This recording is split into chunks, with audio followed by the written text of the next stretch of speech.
Your show will go live in 5 seconds. 4, 3, 2, 1. Broadcasting live. It's America's longest running talk show on computers. It's Computer America, bringing you the biggest names in technology with guest interviews, new products, and your emails. Listen live at computeramerica.com on any device around the world. Email the show at live@computeramerica.com or find us on social media. Be sure to check out our website for contests, giveaways, show notes, live video stream, podcasts, and more. You're listening to Computer America.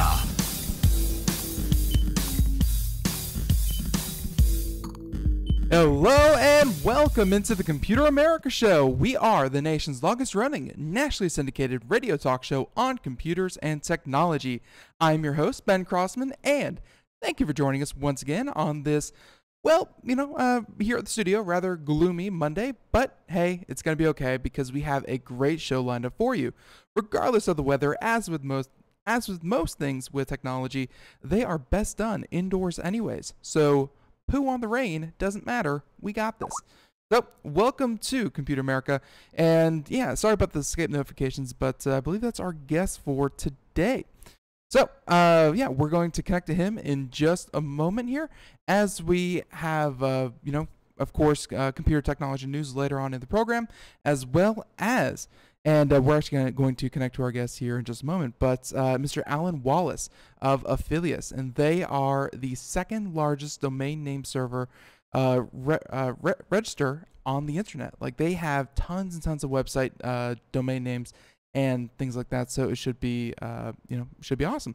So, with that being said, we're going to connect to him in just a moment. But before we do that, one last time, be sure to check out computeramerica.com. It will have show notes, links to any articles that we do, links to our guest website, any and everything that you could hope for at Computer America. Well, it's right there on our website, as well as the contest and the as well as the live video stream where you can see me, not just listen to me, and my awful, I've been told I sound like that 12-year-old playing Call of Duty. It's, I'm still developing the radio voice. It's, I assume it's a learned talent, but at any rate, yeah, you can see Computer America, enter our contest, and check out the show notes. So with that being said, we're going to connect to our guest in just one moment. So, let's see.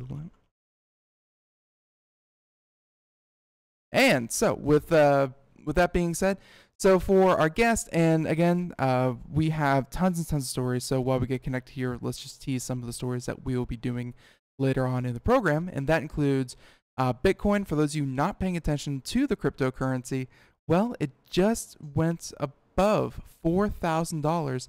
I believe it was like last Friday or last Saturday.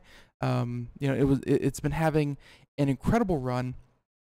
And $4,000 a coin. So that means if you invested back when it was worth pennies, you'd be a millionaire multiple times over. But not a lot of people did that, and a lot of people sold way before this. And yeah, we're going to discuss, is this as high as it goes? What's causing it?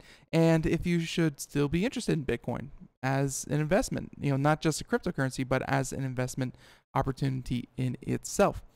Yeah, we have a lot more stories that will all be in the show notes and things like that. And yeah, and so let's see, we have that story. Another story that we're going to be tackling includes Microsoft and how they know.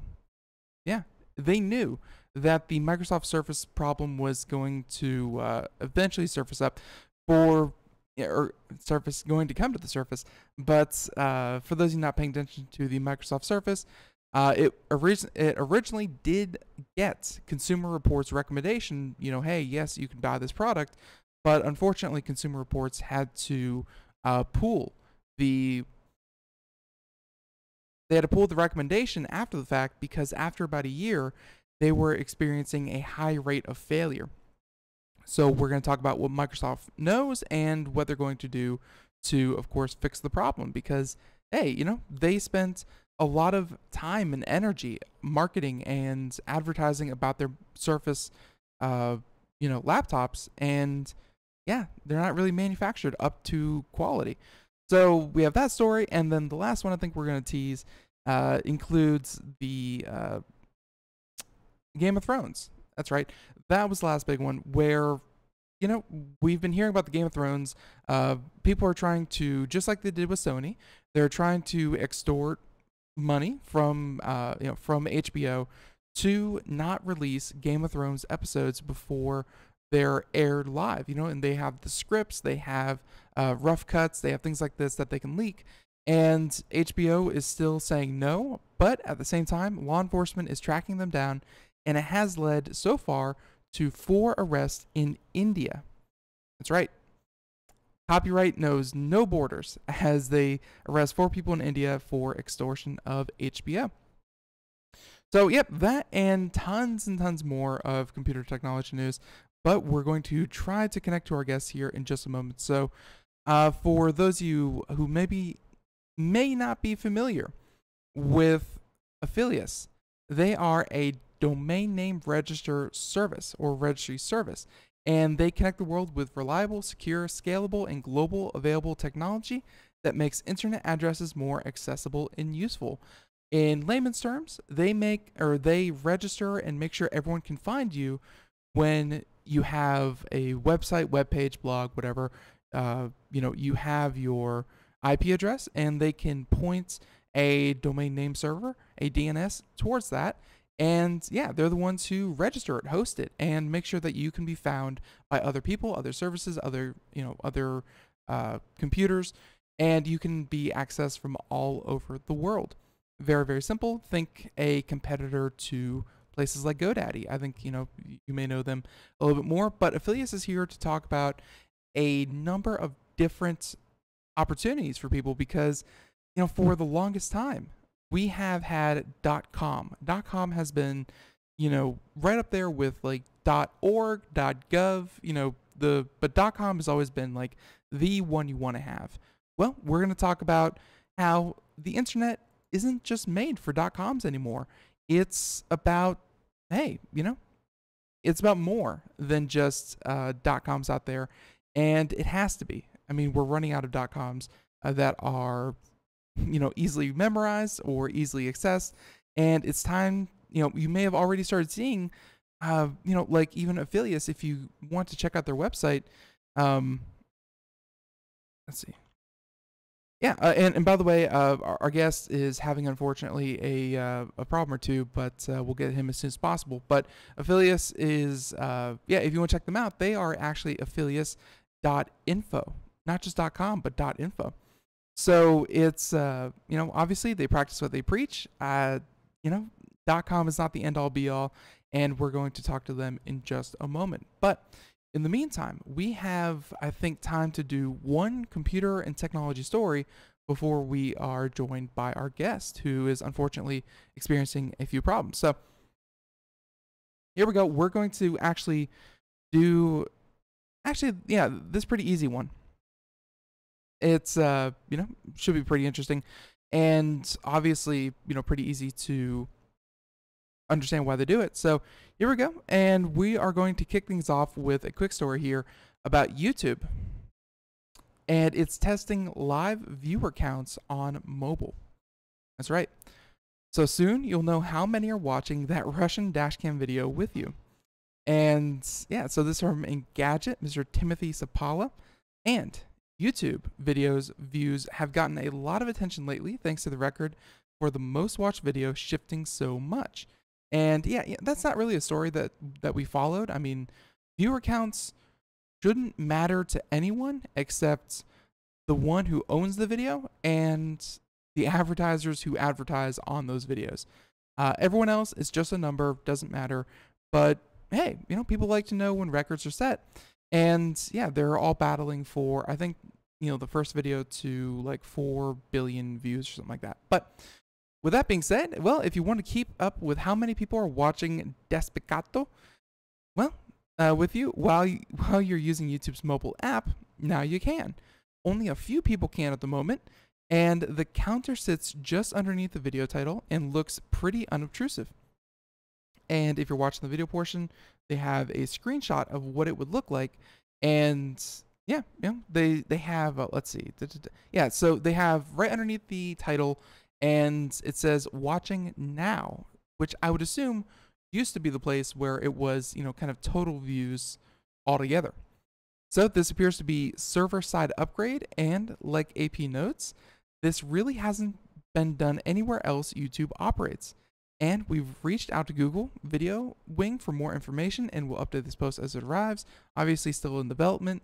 This just came out a couple of hours ago, but safe to say that if this goes through, and if this is something that they keep, YouTube is looking,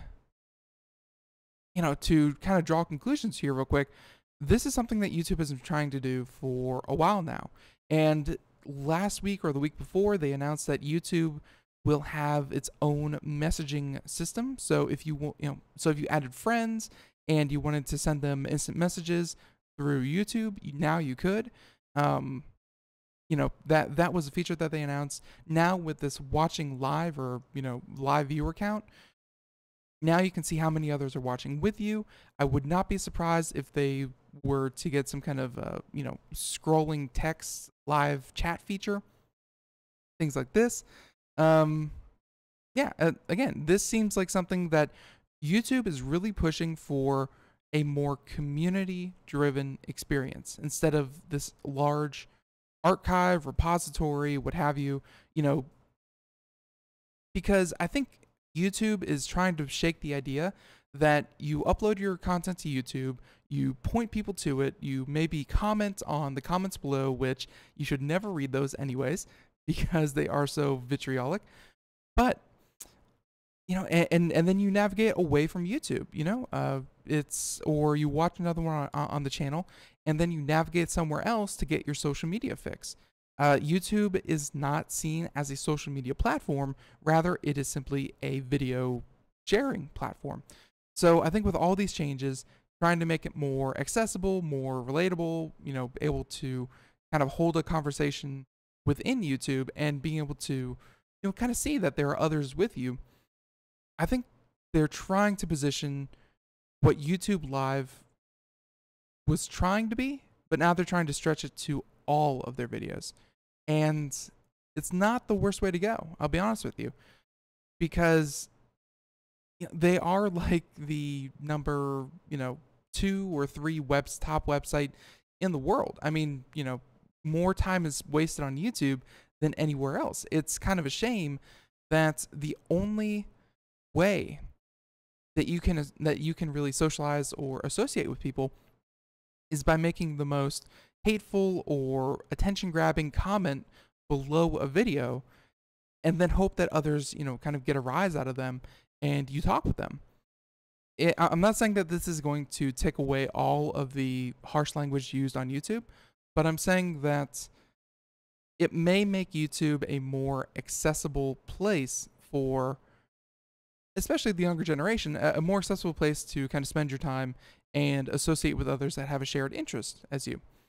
Imagine if they were to put in, and I say imagine, but really I would be surprised if this wouldn't come eventually, would be kind of channel chat rooms where every single channel on YouTube would have their own chat room. So you could go out, watch different things, watch, maybe a live stream of a video, and be able to hang out in the channel's chat room as you're watching their content, as you're watching their videos. I really feel like this is something that YouTube is working towards, and adding, people watching now to their non-live streaming content is a step in that direction, as well as the instant messaging, as well as, tying it in with a lot of other services. So, yep, we'll see what YouTube has to offer here, and when this is actually fully going to become a thing. But in my mind, it's perfectly clear YouTube is looking to become the next social media. So, okay, and luckily, not just the next social media, not just the next Facebook, but their own version of social media, one that is still centered around the idea of, still centered around the idea of video is the point of YouTube. So, all right, and I think we have time for just one more. Story before we get our guests. And again, I apologize. We'll get our guests on and we'll definitely do the interview. But unfortunately, some technical issues have risen. So as he gets them worked out, we are doing computer and technology news. And let's see, another one that should be pretty quick to do. All right. I really like this one. So green technology, obviously, it has a special place here on Computer America. We try to focus a lot of our time and attention to places and companies and products that are made for a greener footprint, you know? And sometimes they don't come to fruition. Sometimes they are unique to certain places, and a lot of times they're a bit quirky. But this is an idea here that, you know, we had kind of heard little tidbits here and there, but I think it's a pretty cool idea. This is coming out of Denmark, though, and the idea of an electric car ownership, you know, I mean, there's already a lot of reasons to own an electric car if you can afford one. You know, lots of subsidies. And, you know, hey, it's electric, so a lot cheaper to maintain, although they're more expensive. So with all the incentives to kind of cut down on the initial cost of an electric car, Denmark is doing something that may help tip the scales when it comes to actually, owning this vehicle, where it can actually earn you money after you purchase your electric car. And this is a really neat idea. So parked electric cars are earning money balancing the grid in Denmark, where vehicle-to-grid system could offer frequency response, incentivize electric ownership. And yeah, you know, this is something that we've talked about when we talk about things like the Tesla power pack, you know, not the power pack, the power wall, and how important it is for the electric grid to not just generate power and not just push power out, but the idea that a power grid needs to maintain a certain balance, or else, you know, everything either gets fried or power goes out. You know, either there's too much power or there's not enough power.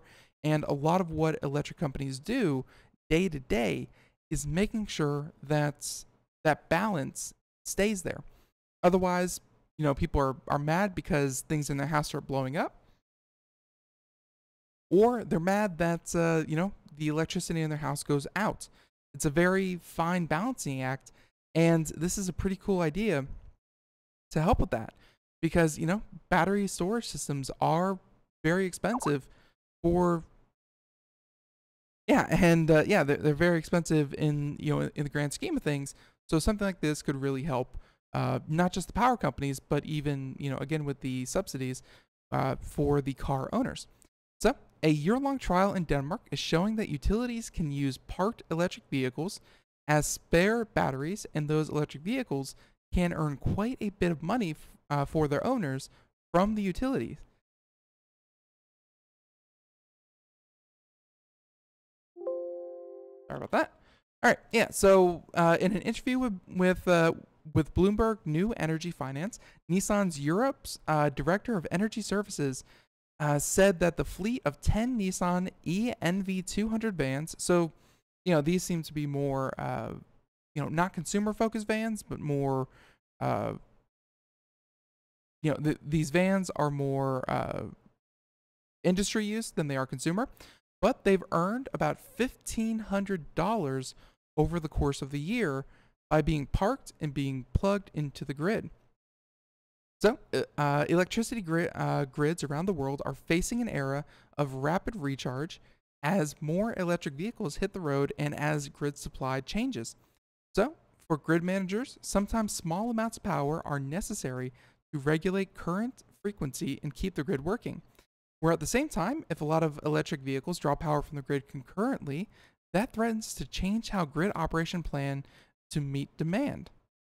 So think about, you know, the electric company is already planning that most people are working 9 to 5, and they all expect them to kind of come home, plug their car in, after they get home from work around 6, 7 o'clock in the afternoon. And, if something changes there, the electric company was kind of planning to pump more electricity into the grid to meet that demand. If for some reason, everyone's late by 2 or 3 hours, then when they were expecting it, they're going to have too much electricity in the grid and blah, blah, blah. Point is, it's rather hard. So researchers and grid managers have theorized that vehicle-to-grid connections could help solve some of these problems, whereby installing two-way connections where an electric vehicle could charge its battery and send power back to the grid when it's needed, an electric car battery increases its value and makes electricity infrastructure more stable. So they said in 2010, East Coast Grid Manager, they said that with the University of Delaware, to test communication control and logic between the electric vehicle and a grid, and more recently, Ford and GM have tried similar tests, working especially to synchronize charge and discharge cycles so that the owners of the electric vehicle always has enough juice to get in the car and go when necessary. And I think that's another big thing that will make this either really work or really not work, is that there should never be a time when you really, really need your car and it's currently being used to draw power from it into the grid. Like, there should never be a time when your car is essentially a battery for the electric grid. You should always be able to unplug it and drive away. But at the same time, if you leave it plugged in, hey, earn a bit of money back.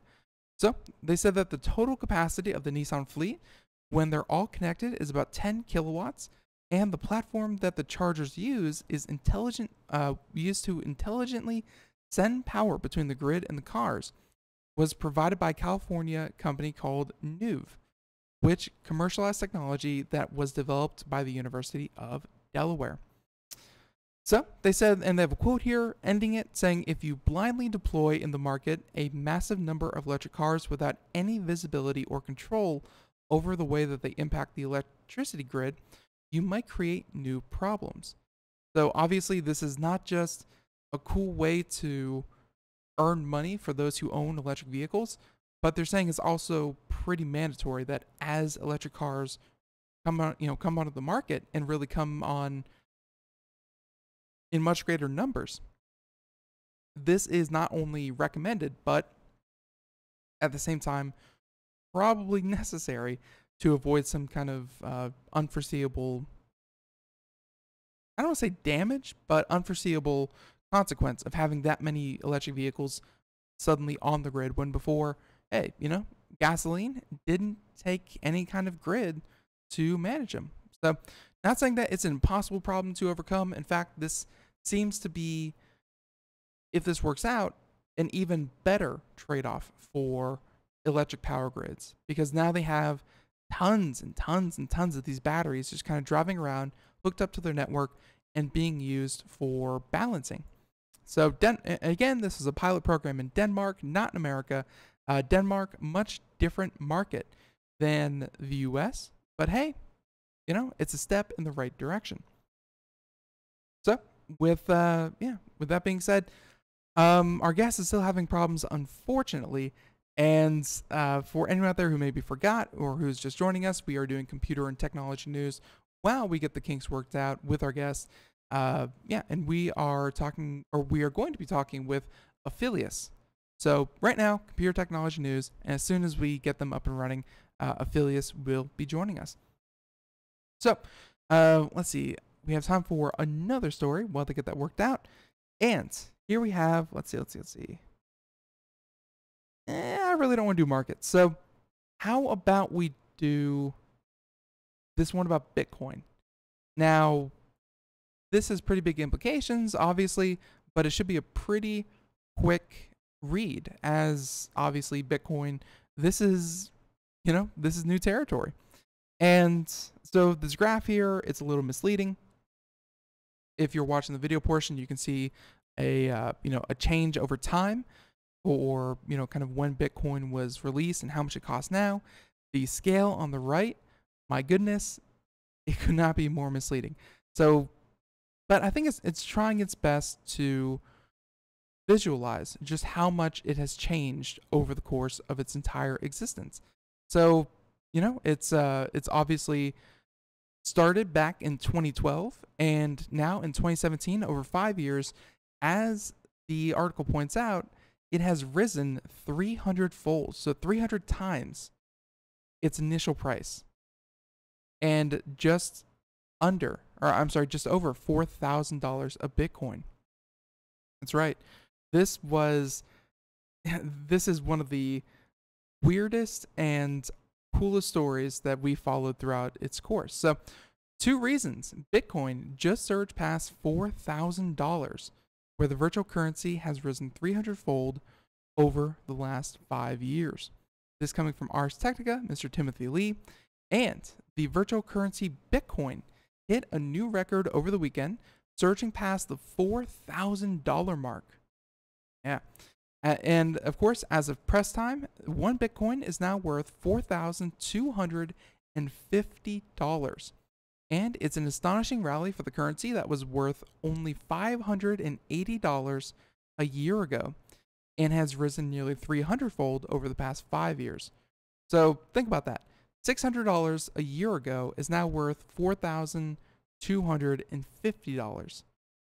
That is like 8 times as much as it was just a year ago. That is just crazy. So, one likely factor, they said last week, the Bitcoin network officially accepted a long debated upgrade called segregated witness, where the Bitcoin network limits the size of blocks on the Bitcoin blockchain, which in turn limit the number of transactions the network can process each hour. So, for the last year, the network has been bumping up against the limit, leading to congestion on the network and high transaction fees. So, they said that segregated witness aims to relax this bottleneck by moving part of each Bitcoin transaction outside the blockchain, allowing more transactions to be squeezed into each block. Essentially, the technology behind blockchain, they did not increase the amount of Bitcoin that was to be generated or mined, but they ease the network congestion so that these transactions can happen much more efficiently, much quicker, and, you know, all in all, just better. So, you know, hey, now it's not just some kind of slow, meandering currency. Now it's much more agile. So they said another possible factor, where earlier this month, they had a spin-off currency called Bitcoin Cash. And we talked a bit about that earlier in the month. But they said that it forked, Bitcoin Cash came about, and actually...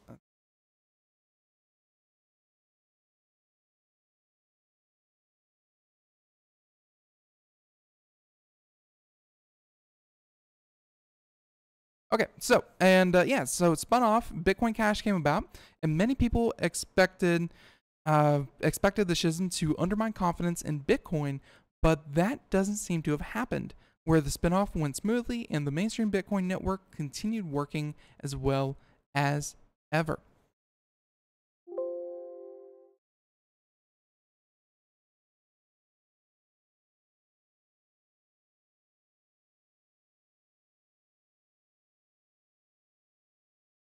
All right, so, and the value of 1 Bitcoin has risen about 50% since the split happened August 1st, and perhaps Bitcoin speculators are simply relieved that a contentious fight is over and nothing catastrophic has occurred. So, yeah, for those not paying attention, there's now Bitcoin that we all know and love, and then there's Bitcoin Cash, which is a spinoff. You know, it's another take on the idea of the blockchain, and it's another cryptocurrency. So, and I believe when it was first forked, you had like a 1-to-1 ratio. So if you own Bitcoin, they gave you, so if you own, like, let's say 5 Bitcoin, they gave you,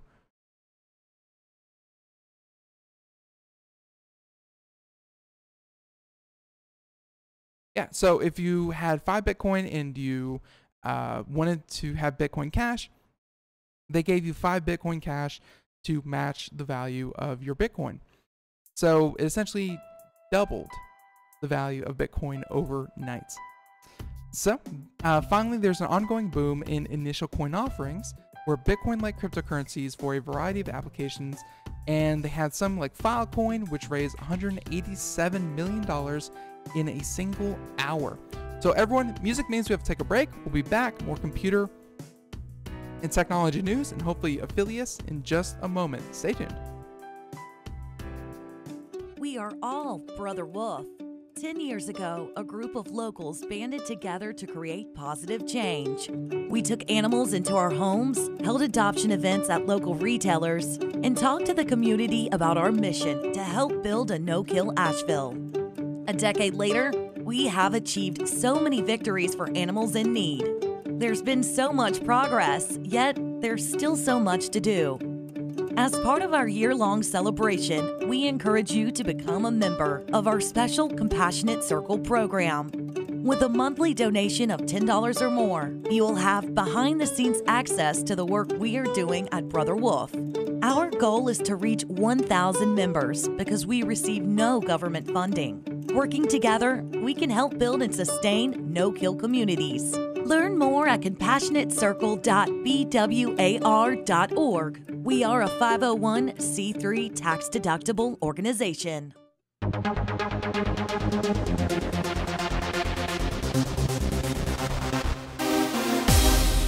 And welcome back to the Computer America Show. We are 30 minutes past the hour, and welcome back into the program as we are doing computer and technology news. If you are just joining us, well, don't worry, the interview is still up and coming.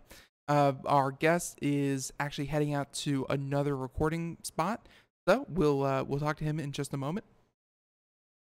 But in the meantime, we are talking about actually in this moment Bitcoin, and why just over I don't know, like the course of like 2 weeks, it's risen like it's like doubled its value. It's a pretty dramatic rise. So we were just getting to the part where obviously there were two factors that were playing a part in it, including the fact that the Bitcoin network has accepted a long-debated upgrade that would segregate witnesses, where it would essentially free up network space for more transactions through the blockchain, essentially making it a quicker method to verify Bitcoin transactions, and everything just happens faster. Obviously, as these things get more popular and more into the mainstream, you can't have these things taking 10 hours to verify a purchase. A lot of wonky stuff can happen in the meantime. So by reducing the amount of time it takes to do a transaction fees are lowered, and all in all, it becomes a much more fluid currency. Even though, again, Bitcoin, like all cryptocurrencies, do not have a physical counterpart. Keep that in mind.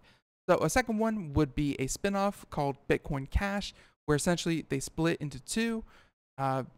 Two communities kind of went their different ways, although it essentially doubled their the amount of Bitcoin, although one was Bitcoin Cash overnight, and it went rather smoothly. So everyone's happy about that. So, and then the last point that the author here wanted to make from, again, Ars Technica was the fact that Bitcoin has a slew of new initial coin offerings who, let's face it, are trying to emulate Bitcoin because they see what Bitcoin's doing right now. And the way that Bitcoin was set up, Bitcoin was always just kind of the prototype. It was always the idea of a currency that was not monitored or regulated by any one entity, and it used this thing called the blockchain. So Bitcoin, obviously, it was kind of one of the first and one of the most popular that kind of won out. But there are many other cryptocurrencies that can do just about the same thing. So a lot of Bitcoin-like cryptocurrencies are starting with their initial kind of public offerings, or they're saying coin offerings, where you can essentially buy into these coins.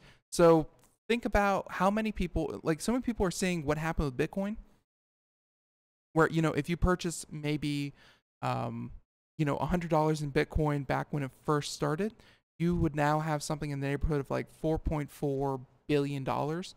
I mean, it's, well, I said that completely. $4.4 million if you bought $100 5 years ago. That's a great investment. I think anyone in their right mind would obviously take that investment. So they're seeing other cryptocurrencies come on the market, and yeah, they want to do the same thing. So if you can jump in when the price of the cryptocurrency is 10 cents per coin, and then, you know, sit on it, and then 4 years later, if that currency happens to, you know, take off just like Bitcoin did because of a variety of reasons, well, hey, you just made yourself a lot of money. And Bitcoin is showing that it is possible. So they said that Filecoin, for example, raised $187 million in a single hour, selling a not yet created cryptocurrency that will be used to purchase online storage space. And another virtual currency called Tezos raised more than $200 million in July, and another one called Banker raised $153 million in June. Essentially, these coins, I read somewhere that they've raised like $7 billion in capital with their initial public offer. Or no, I'm sorry, that was Bitcoin Cash. Made $7 billion just pop up out of nowhere. And if you're getting kind of the feeling of, you know, like a .com bubble burst kind of feel, yeah, you know, I think a lot of people are. Even the people who invest in Bitcoin, they are advocating, you know, being cautious right now, because whenever there's a run like this, there's a pretty severe correction in the market. But for right now, spirits are high, everything is going well. Nothing seems to be nothing seems to be the pin that's going to make this bubble burst.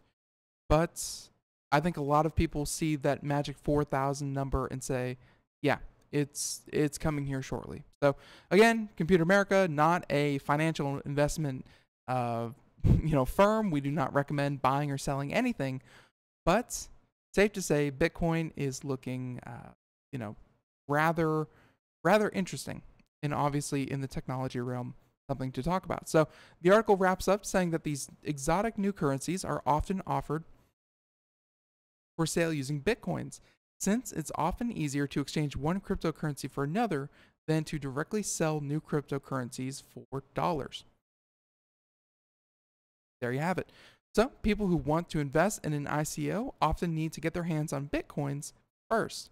And with hundreds of millions of dollars pouring into the ICOs, that translates to a lot of demand for the most famous virtual currencies. There you have it. So again, it's something that will be developing. We'll see just how far this can go. You know, in just the past 2 days, it's added another $250. This could easily go above $5,000. But then the question is, how far will it correct? Although corrections in the past have kind of never put it below its previous, you know, record high. So, yeah, it's again, it's interesting. It's interesting. So, yep, and unfortunately, our guest is still not arrived back at his other location. So that gives us time to do one more story, I believe. And let's talk a bit about Microsoft. And Microsoft, you know, you don't want to kick someone when they're down. It's not polite, it's not nice, but it is important to talk about, at least here on Computer America, consumer products in a consumer space that unfortunately are not living up to standards. So Microsoft, and they had an internal memo that was released, and yeah, it shows that they have high Surface Book return rates. And the Surface Book was the Microsoft Surface tablet kind of turned into a laptop. They've been pushing it for students for the past year or so. I mean, it's one of their new flagship, you know, models. But unfortunately, Microsoft dismissed Consumer Reports' Surface reliability ratings last week, but a new internal memo shed some light on the issue that the software maker has faced, where Consumer Reports surveyed 90,000 tablets and laptop owners and found that roughly 25% of Surface users have encountered issues by the end of the second year of ownership. And they said that they obtained an internal memo about Microsoft's response to Consumer Reports, and it appears to suggest that the high Surface Pro 4 and Surface Book return rates could impact Consumer Reports' findings. In a leaked, here we go. In a leaked chart, return rates for Surface Book hit around 17% during its launch period and remained above 10% for 6 months, but dropped below 10% just after a month, where conversely, the Surface Pro 3 launched 11% return rate and 5 or 6 for the next, for its lifetime. So, yeah, and again, if you're watching the video portion, we have the chart right here. And suffice to say that, the Surface Book has suffered from consistently higher return rates than any other Surface product throughout nearly 2 years it's been on sale. And to kind of draw parallels between what we're seeing now with Microsoft and what Microsoft has done in the past, this is not some kind of one-off from Microsoft. And maybe it's because, I dearly loved my Xbox 360, and it was one of my favorite gaming consoles. I had like 3 of them, but I had like 3 of them because of the Red Ring of Death. Microsoft is not unknown to have reliability issues with their hardware products. So to see it in the Surface Book and the Surface Pro 4, you think they would have learned their lesson by now, but here we are. Saying that when The Verge, by the way, this article comes from The Verge, saying that when they reviewed the Microsoft Surface Book back in October 2015, they noticed a number of strange problems. Blue screens and driver crashes occurred frequently, and the docking app for the display crashed occasionally. Microsoft assured us that some of the issues would be addressed before consumers started purchasing the devices, but they weren't. Microsoft eventually fixed them after 4 months of complaints. That's the kind of lightning fast, customer service that you expect. So, while Microsoft struggled with the power management of Intel's new Skylake chipset, at the time, other OEMs also suffered some minor problems, but were able to quickly remedy them with firmware fixes. So, they have a couple quotes here saying that Lenovo was confused, but no one was having any issues. It appears Microsoft's own problems were the result of the company's unique approach to the Surface Book, with custom firmware and drivers. And while other more experienced hardware makers were able to respond quickly, Microsoft's delay impacted reliability. That'll do it. And Microsoft's memo, authored by Surface Chief Panos Panay, also notes that the company has worked tirelessly to fix. That's not what you want to write, but they've worked tirelessly to fix the Surface Book and the Surface Pro 4 problems. And that these improvements were unfortunately not reflected in the results of this Consumer Reports survey, hinting that the Surface Pro 4 and Surface Book return rates likely impacted the Consumer Reports survey heavily. So, Microsoft believes it has fixed these issues and that the return rates have decreased over the past 12 months as a result. And if you look at the chart that was, again circulated by Microsoft, yeah, all of the return rates are lower. But that could also be pointed to the fact that, less people are buying them and less people are owning them. But they're saying that if that's accurate, then Consumer Reports' next annual survey should reflect that. But until then, Microsoft is on damage control. The memo reveals that the company is planning to share a comprehensive set of data that reflects our strengths and our quality and our customer sentiment. And there you have it. Man. Microsoft, they make a software that is currently running the world. No one doubts the dominance and the just overall competence of Windows 10. You may have privacy concerns with it. You may have, a couple other concerns with what Microsoft 10 is doing. But their operating system is obviously the most popular, one of the most profitable, and really running 95% of the computers on the market today. But when it comes to hardware, Microsoft is just, man, they have, between things like the Zune and between things like the Xbox 360, the Surface, now the Surface products, I mean, Microsoft and hardware just don't seem to be gelling all that well. Never have, and gosh, I hope that they eventually will. So, with that being said, if you have a Surface Book and you are experiencing problems, well, it's not just you. 1 out of every 4 people, have also experienced problems that cause them to return it. So, with that,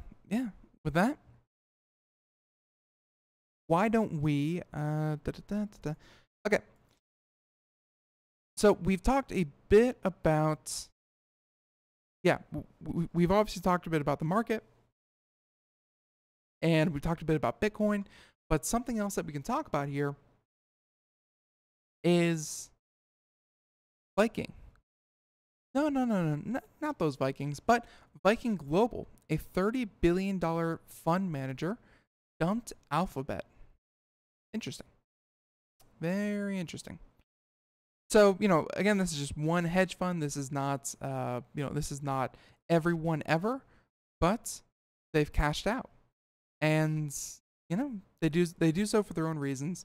And let's read about this. So this is coming from Business Insider, and they're saying that Viking Global Investors, a $30 billion hedge fund manager, sold off all of its 1.08 million shares of Google's parent company, Alphabet, during the second quarter. And that was according to documents filed Monday or today. $1.08 million.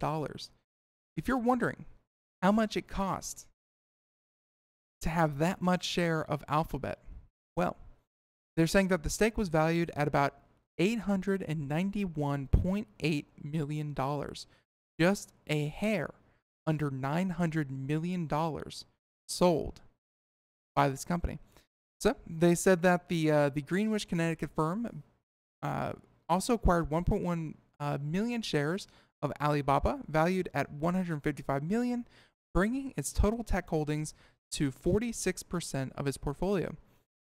Let that sink in. Technology, half of its investment portfolio. I believe it.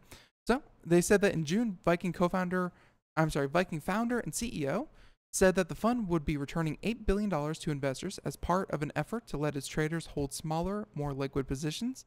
And he also announced that the CIO would leave the firm. So, Viking has hoped to return to prominence after a rocky 2016, which left its main fund down 4%, and that this year the fund is up over 9% through July. So obviously, it's seems to be doing pretty darn well. And shares of Alphabet were trading at $922 on at midday in New York, up about 0.84% of its opening price. So, them dumping all that money dumping all the shares from Alphabet and cashing out doesn't seem to have hurt Alphabet in the least. Obviously, this was not a dig on Google or Alphabet by any means, but rather it seemed to be a new strategy that this $130 billion fund was trying to adopt. And, hey, dumping it into Alibaba. So Alibaba, they've tried, I think, a few times to make it their way into the US market. They are still trying. I don't think they're completely out of it, but much of their demand is over in China. So it seems to be holding, instead of having a $900 share, having a million shares of a $900 share, they're going to instead, get like a million shares of a $150 share. Much more liquid, much easier to dump. If it goes down, if it goes down 10%, that's not as big of a hit as, say, Google if they went down 10%. So nothing really changes, just moving assets around, and $900 million payday for Viking. Pretty interesting. All right. So, and everyone, for those of you wondering, I don't think we're going to be able to get Afilias here with us today.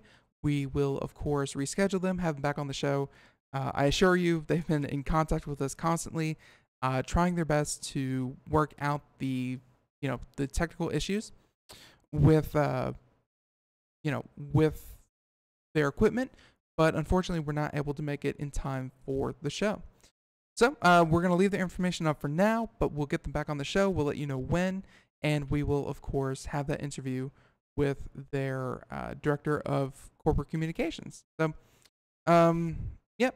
Unfortunately, we're just going to do computer and technology news, or fortunately, we're going to do computer and technology news throughout the rest of the show, and then unfortunately have to reschedule, Afilias. So, with that being said, let us then jump over. We have like 3 or 4 more stories that we can get into.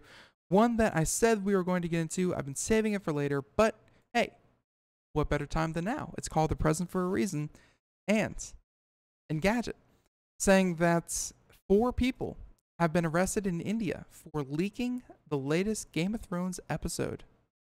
Dun dun dun. This by Rob Lefevre, saying that saying that at least they don't have to face the dragons. So HBO Game of Thrones has suffered a couple of leaks lately, with episodes of the hit show released on the internet before their scheduled air date. And according to a new report at AFP News, however, 4 individuals in India have been arrested, though not for the most recent hack, according to Entertainment Weekly. And Deputy Commissioner of Police Deputy Commissioner of Police Akbar Pathan told AFP that the arrest was for unauthorized publication of the 4th episode from season 7. So the 4 people will be detained until August 21st under the investigation for criminal breach of trust and computer-related offenses. Oh, those computer-related offenses. Such a hassle. So they said that the case was filed by a Mumbai-based company that stores and processes the HBO shows for an app where the accused were company employees who had accessed the files, and they've reached out to HBO for comment on this matter and will update the post when they receive word back. Although I doubt HBO is going to say anything more than, glad that they could find them, glad that they're in custody, and HBO has no further comment. I mean, it's just one of those things. Like, this is about the same way that Sony had their movies illegally downloaded. And it's the idea of outsourcing some of the work that these studios do.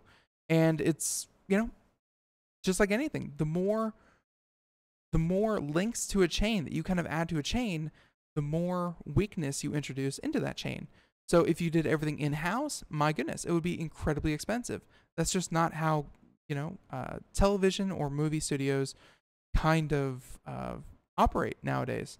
It's just not feasible. But at the same time, you have to be prepared for breaches. And in Sony's case, I believe it was their digital effects studio. They were sent to kind of do some touch-ups and some editing for their movies. They were illegally downloaded by one of their employees, held for ransom, and then released. And luckily, it didn't affect any of their, it didn't affect any of the movie revenue that they received. Just like I think with HBO, it didn't affect any of their ratings that they were going to get for, the latest Game of Thrones episode. But at the same time, it's definitely not a good look to say that, hey, your super secret, private, suspenseful next episode is now available for free download, online. So obviously they took this seriously. They didn't just say, oh, well, stuff happens. Nope, 4 arrested in India. And now that we know the source of the hack, it wasn't that, HBO itself was hacked, but rather one of the outsourcing studios for, I guess, like HBO, like India's version of like HBO Go or something like that. One of their employees did some illegal activity. So there you have it. And mystery solved, people caught, people arrested, and we'll see if they're found guilty. But at the same time, Game of Thrones. We'll see if that's the end of the woes of the hacking. Because, again, I don't think it's adversely affected their ratings, but it's definitely adversely affected their ability to keep this stuff under wraps. So, all right. Yeah, let's cap this one off. So, well, not cap it off. It won't be over until the trial is over. But legal work, legal to legal work. Here we have an article from Ars Technica, Mr. David Kravitz, and we have talked about the WannaCry, the hacker who neutralized the WannaCry malware was arrested at DEF CON in Vegas for supposedly, and the FBI just swooped in, picked him up, threw him in a van, didn't tell anyone, didn't inform his family, and it was a rather suspenseful part of it. But yeah, now the researcher has pled not guilty to writing the banking malware, and by that we mean Kronos. And this was the suspected reason behind it, because someone found the affidavit of this gentleman's name, malware tech, and even his username on the court papers, alleging that he had created the Kronos banking software that damaged and tried to extort money from online banking. So, it's kind of one of those things that, they probably would have hauled him in earlier, but he was never in U.S. jurisdiction. And then he found himself at Black Hat and DEF CON, this month, like a week ago. And yeah, just picked up. Just one of those things. So they said that Hutchins, they said that Marcus Hutchins, who is, again, malware tech, he shut down the WannaCry ransom worm that was infecting computers worldwide, and it was ransomware. It was bad stuff, causing a lot of computers in the National Health Services in the UK to shut down. And, well, he was the one who realized that he could put it in its own sandbox. It would detect that it was in a sandbox, and it would then shut itself down because it didn't want to be in a sandbox. So, yeah, he was able to kind of buy the domain, redirect it to essentially get it to, terminate itself. And Hutchins, who was free on $30,000 bond, was arrested August 3rd in Las Vegas following Black Hat and DEF CON. And a 6-count Wisconsin federal indictment accused him of developing the Kronos banking Trojan. And along with an unnamed co-conspirator, Hutchins allegedly advertised the malware on Alpha Bay Underground online market forum.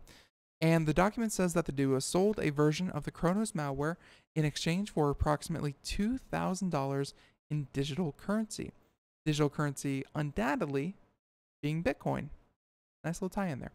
But the indictment said that the defendant, who goes by the nickname Malware Tech, knowingly disseminated the electronic means an advertisement of any electronic, mechanical, or other device, knowing and having reason to know that the design of such device renders it primarily useful for the purpose, blah, blah, blah. Essentially, they allege that he sold something that was bad for, machines, computers, 90 banks. seconds. All over bad. So they said that, they have a couple of more pieces of evidence against him, though he's going to trial, and he pled not guilty to doing this himself. He vigorously defended himself against these charges, and he has evidence to the contrary. We'll see where this comes out at the end, but for someone who everyone thought was a hero, has turned now defendant himself, we'll see what comes of this. Pretty interesting. 60 seconds. So, with that being said, everyone, thank you so much for tuning in to Computer America. Once again, I apologize. Afilias will be joining us on the show later to talk all about their domain name services and how maybe if you were going to register a new website, maybe a .com isn't for you.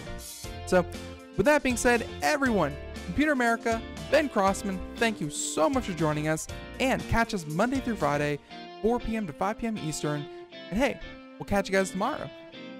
See you then. Bye, everyone.